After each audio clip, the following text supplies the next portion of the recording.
Just 2 weeks ago, a U.S. drone strike killed 32 pine nut harvesters who had finished a long day of work and were relaxing around a bonfire.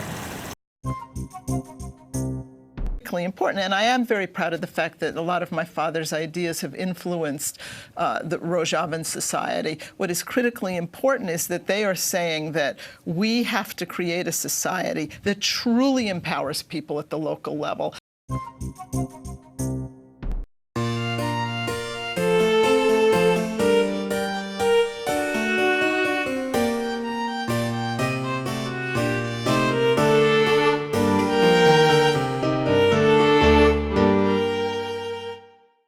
Hello, my name is Stanley Heller. Welcome to The Struggle. We begin with coverage of a vigil at Yale University to remember several score Afghans killed by U.S. bombing. It took place near the Woman's Table, a famous fountain sculpted by Maya Lin. So the purpose of this vigil is to remember all the precious lives lost in the war in Afghanistan. Just 2 weeks ago, a U.S. drone strike killed 32 pine nut harvesters who had finished a long day of work and were relaxing around a bonfire. 32 precious lives taken by a U.S. drone strike, which injured at least 40 others. 4 days after that, on September 23rd, at least 40 civilians at a wedding party were killed by a U.S.-backed army raid. The wedding was adjacent to a Taliban hideout, so I guess those 40 innocent lives, including 12 children, will be written off as collateral damage. Malik Khiali, age 62, whose son was killed in the pine nut farm attack, was shocked that an attack was ordered in an area without any known militants. His son, Madad, was a cook. He recounted that after the attack, he saw body parts collected in several sacks. If you had seen them covered with blood and dirt, you would not be able to eat for days. Last week, a Taliban suicide bomb killed 39 people and injured another 140. Farha Sami, whose 3-year-old son was injured, said that all sides have been killing civilians. There's no hero or no villain in this long war. The United Nations reported that in the first half of 2019, 717 civilian deaths were caused by the American Afghanistan forces, while 531 were killed by militants. As you know, the U.S. invaded Afghanistan in 2001, and it's been the longest war in U.S. history. I'd now like to invite Farishte Ganjavi. She is a healthcare coordinator at Integrated Refugee and Immigrant Services of New Haven, and she's also the founder of a nonprofit, Elena's Light. I know there is day by day many Afghan families joining and coming to New Haven because I'm working at IRIS and I'm welcoming many of them. As I came as a refugee in 2011 with my mother here in New Haven, it's a really great community and welcoming everyone. I was thinking, what should I talk? I didn't want to talk any number, any statistic, because I'm not living with number or statistic. You know better than me how many people died every day in Afghanistan or many other countries. But I'm going to talk about the individual I'm seeing every day in front of my eyes and listening to their memories and their life experience. It is not just terrible, it is hard. You have to have a big heart to open your eyes, open your ears and listening to them. It's not easy when they talk about how they lost their loved in front of them. How Taliban or any other organization, someone called them brothers, someone called them, I don't know, with any name. I cannot say United States, I cannot say Taliban. I'm just gonna say any military from any country who have fight, they found a way to go to the hero, to the haven from Afghanistan. And they kill many people.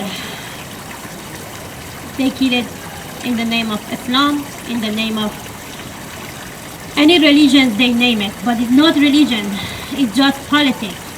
They use religion as a tool and kill our people. U.S. policy is all over the place on Afghanistan. Besides the killing, Trump has people negotiating with the Taliban. Recall, he was about to agree to some deal and bring the Taliban to Camp David on September 11th. And then it all fell apart. It has long been the policy of the parent group of our program, the Middle East Crisis Committee, that all U.S. troops should be brought out of Afghanistan, period.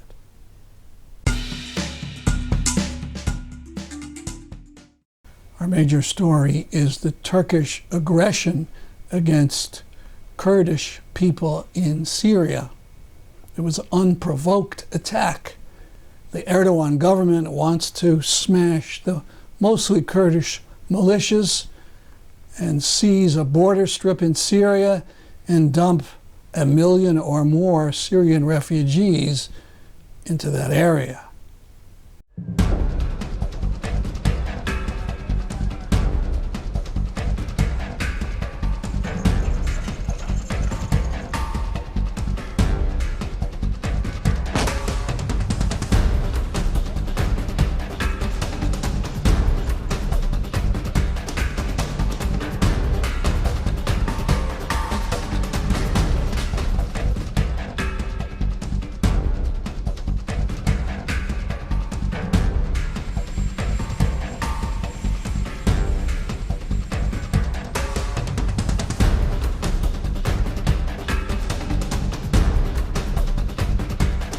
Do it in a soft manner, he could do it in a very tough manner, and if he does it unfairly, he's going to pay a very big economic price. President Trump has threatened to destroy Turkey's economy if Erdogan is too tough. But so far, Trump has done nothing. Amy Goodman interviews Debbie Bookchin, co-founder of the Emergency Committee for Rojava. Rojava is the name that many Kurdish activists call the area in Syria under Kurdish control. Bookchin's father, Murray Bookchin, came up with many ideas for democracy from below that are being used in Rojava. There are many who have not heard of Rojava, Debbie. If you can explain what it is and its significance today and what's happening just this week. That's right. Thank you, Amy. You know, one of the things that we focus on is ISIS, which has obviously been an critically important part of the United States relationship with the Kurds. But in addition to discussing what the Kurds have been fighting against, it's incredibly and critically important, and especially to the progressive community and the American left, to talk about what they are fighting for. And that is a society that is really unparalleled right now in the 21st century. It is a society that is focused on the ideals of grassroots democracy, feminism, and ecology. And explain exactly where Rojava is. Well, Rojava is along the northern third of Syria. It is now, the Kurds are really helping run a huge landmass, basically a third of Syria, which is another reason why it's absurd that they are not being included as part of the negotiations on the future of Syria. But I think what's pretty critically important, and I am very proud of the fact that a lot of my father's ideas have influenced the Rojavan society. What is critically important is that they are saying that we have to create a society that truly empowers people at the local level. And that means, especially in the Middle East, a feminist society. And I was just there, and I had the opportunity to talk to many people. And if you look at what they are doing there, and if you look at, for example, the social contract, which is their equivalent of our Constitution, it enshrines the rights of women in a way that puts our Constitution to shame, frankly. So really, we're talking about a very progressive society, and I think anybody in the United States, anywhere in the world, who considers themselves a progressive or a feminist should be very strongly behind the Rojava project. So that's one very, very important aspect of it. And I think that the other thing that I just want to emphasize is that, there are not only 10 or 12,000 ISIS prisoners, but there are also 100,000 families that are now being held in camps. And many of these women, there's many children, of course, as well, but many of them, especially the ones who streamed out of Baghouts near the end of the so-called caliphate, the defeat of the caliphate, are very hardcore, serious jihadists. So for Trump to say that this is not going to be a problem for us is an absurd thing to say. And you can imagine that they're jumping for joy right now. But I think it's really it is very important.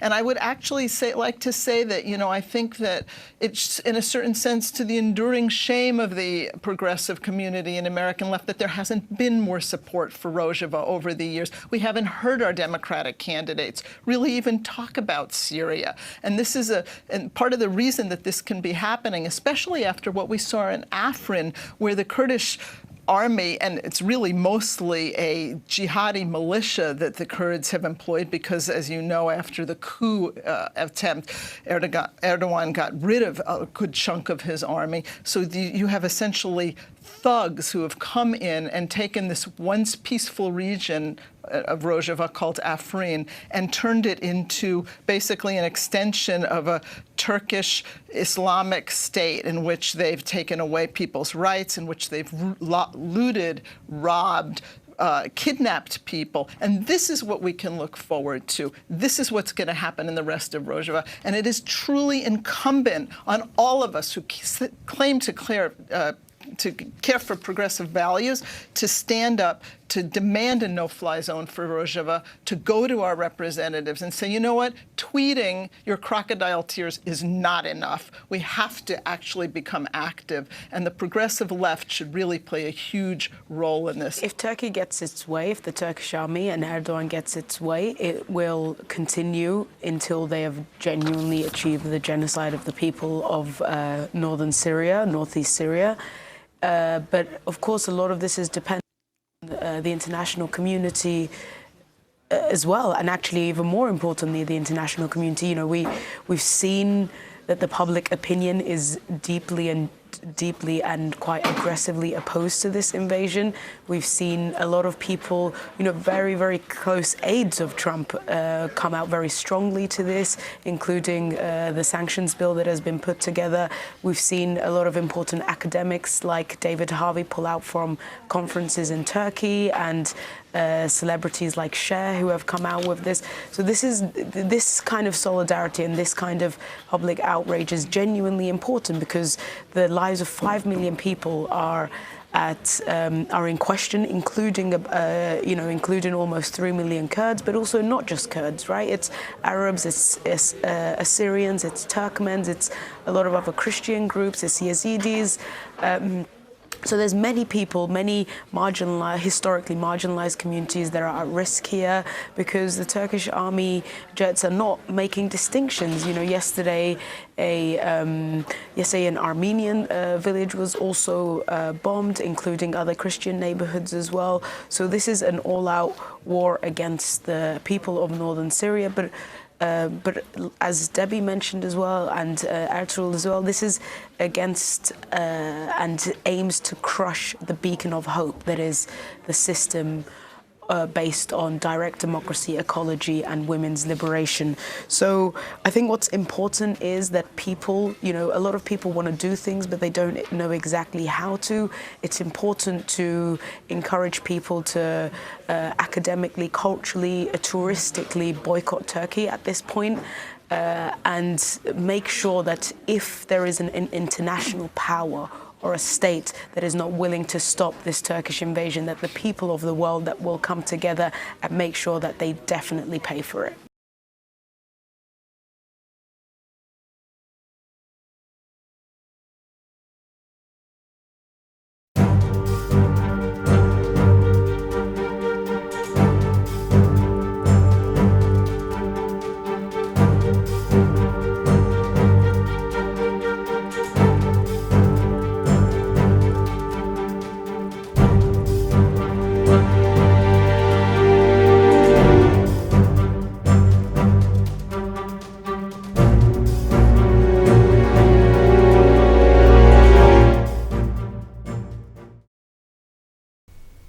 Syrian columnist for Peace News, Joseph Daher, expresses what he believes the left should be saying about the Turkish attack. Solidarity with the civilians in northeast Syria and all over the country, saying no to all foreign occupation in Syria.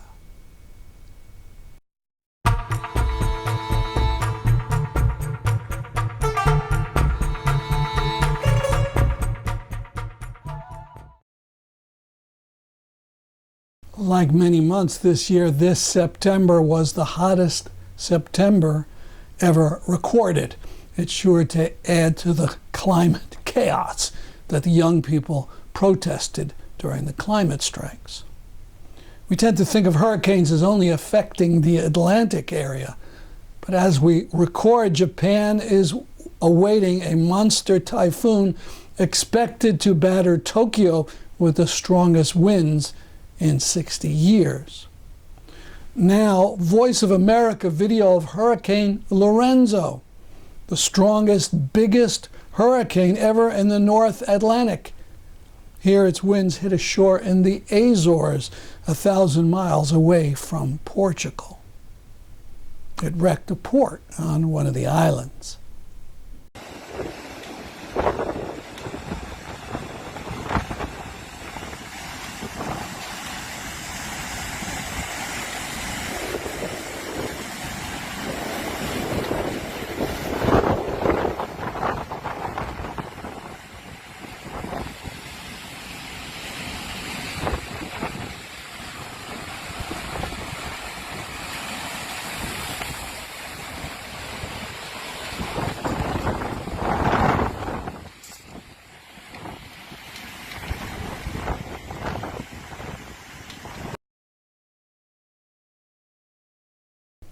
There's a plan to build another fracked gas power plant in northeast Connecticut. The organization Promoting Enduring Peace, as part of its environmental work, is announcing a contest to create a meme to use satire or anger to oppose the power plant. This plant would send 2 million tons of global warming gases into the air every year. It is not a local problem. The world has only one atmosphere. Here are some examples of what the group has in mind.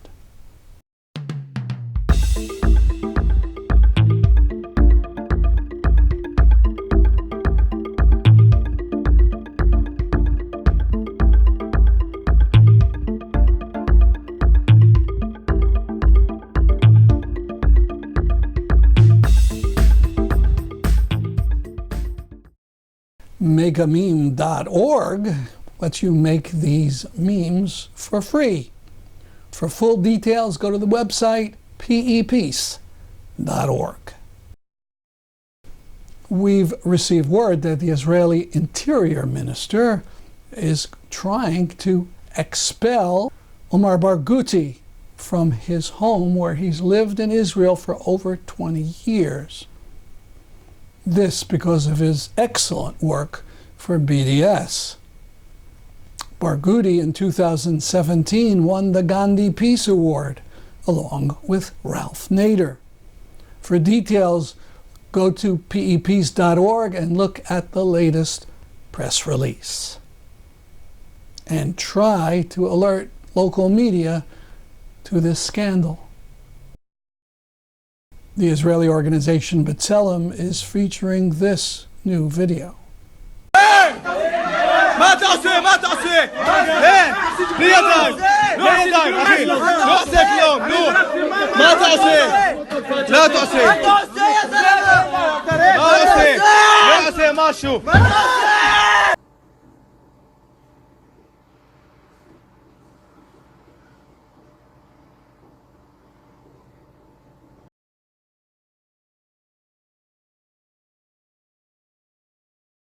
שלו, תיזהרי על הראש שלו.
The Tree of Life is holding another in its yearly series of Tree of Life forums and activities about Palestine. The theme this year will be, will there really be a morning? The first event is Saturday, October 19th. The speakers are Mark Braverman and Cindy and Craig Corey. There'll be music and dance too.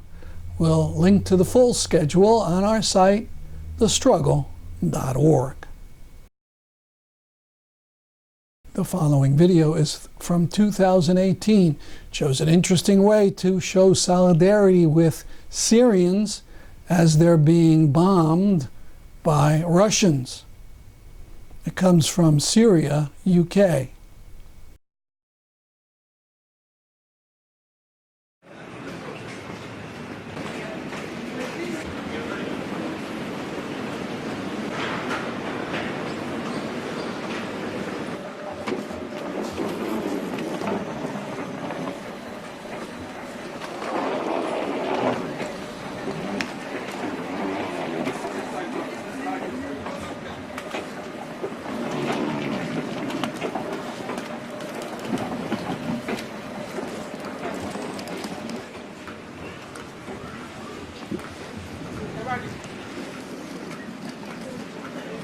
We're asking people not to fly CityJet. We're asking people to be aware of CityJet being the leading purchaser of Sukhoi aircraft, and we're asking people to be more aware of what the Russian regime has been doing in Syria for the past 5 years.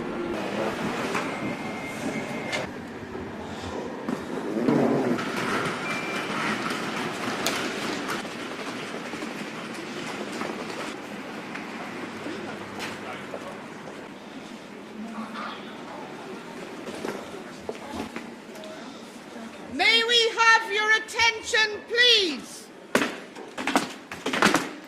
This is a civilian protection announcement for those flying with CityJet. CityJet has bought aircraft from Sukhoi, a Russian state company. Sukhoi jets are used by Putin and Assad to bomb cities and towns in Syria. Aleppo in 2016, Idlib in 2017. East Ghouta now. Sukhoi jets are killer jets. Do not fly killer jets. Do not fly CityJet. Do not fly killer jets. Do not fly CityJet. Sukhoi jets are killer jets. Do not fly killer jets. Do not fly CityJets. When Russian jets fly over Ghouta, those jets are made by Sukhoi, who make planes for CityJet. Oh, when those jets, oh, when those jets, oh, when those jets fly over. We're here to protest CityJet's continued business with Sukhoi. CityJet is a leading customer of Sukhoi, the Russian state-owned arms manufacturer, which makes the same planes that rain down death on children, women and men in Ghouta and Idlib and all over Syria. So, hi, we're just here to protest CityJet. CityJet is the leading purchaser of Sukhoi aircraft, passenger aircraft. Right. And Sukhoi is a state-run Russian company that makes the aircraft, the military aircraft, which is actually bombing children in Syria at the moment. So in the past 2 weeks, there's been 1,000 people who have died in Ghouta, as a result of the shelling by Sukhoi jets, and 5,000 injuries of men, children, and women. Right, so that's why you're protesting against people using city jets. When Russian jets fly over Ghouta, those jets are made by Sukhoi, who make planes for city jets. Oh, when those Guys, I just want to say well done for what you've done today, because people in Syria will be watching and they know that people in the UK are standing by them. This is probably one of the most important actions that Syria Solidarity UK has done, because children are being killed every day. The international community is completely silent. We need more actions like this. We need to tell people what's going on in Syria, and we need to show that the people of the world won't be silent about the crimes being committed in Syria by the Russian state and its companies like Sukhoi, which unfortunately CityJet is doing business with today.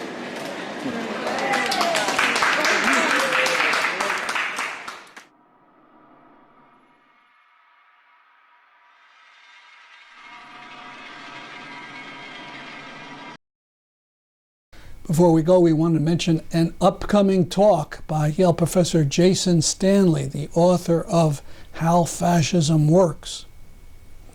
It's called The Fascist Threat and Effective Resistance in the Era of Donald Trump. And it will be held at the Parish House of the United Church on the Green, 323 Temple Street, on Saturday, October 19th at 12:30 p.m. That's our program for today. See you next week at this time. I'm Stanley Heller for The Struggle.